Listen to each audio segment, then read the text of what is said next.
бик тәмле һәм файдалы эчемлек. Борынгы кешеләр аны 10 мең ел элек эчеп караган һәм бик ошаткан. Шул вакыттан бирле кешеләр көн сайын диярлек сөт эчә, сөт ризыклары ашый. Бу эчемлек нәрсәсе белән файдалы соң? Анда аксым, D витамины, кальций һәм бик күп файдалы матдәләр, микроэлементлар бар.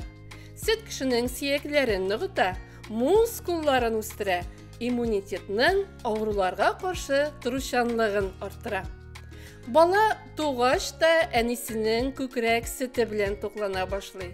Ана сөтендә сабыйга кирәкле барлык файдалы матдәләр дә бар.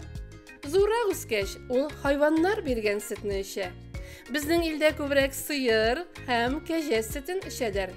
Шулай да башка хайваннарның сөтен дә яратып кулланалар.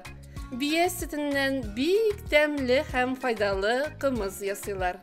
Майлы һәм туклыклы сарык сөтеннән брынза дигән сыр җитештерәләр.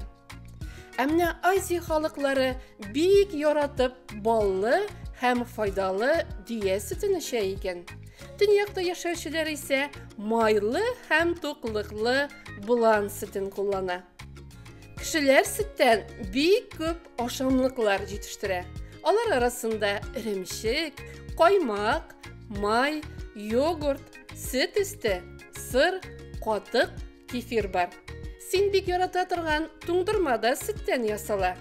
Сөтне шикәр белән кушып зак кайнатсаң, татлы куертылган сөт барлыкка килә. Ә хәзер сөт турында берничә кызыклы факт тәкъдим итәбез. Bir ел эчендә дөнья халкы барлыгы 580 миллион литр сыер сөте эчеп бетерә. Моның өчен көненә 105 мең сыер саварга кирәк. Ә иң күп сөт эчүче ил булып Финляндия санала. Сөт ярдәмендә күренми торган хат та язып була. Хатны укыр өчен аны җылытырга гына кирәк. Йоклый алмыйча ятканда табиблар бер чәй кашыгы бал салынган җылы сөт эчәргә киңәш итә. Мондый эчемлек тынычландыру, арыганлыкны бетерү сәләтенә ия. Син дә тәмле һәм шифалы сөт эчәргә, сөт ризыклары ашарга онытма, дустым. Сәламәт бул.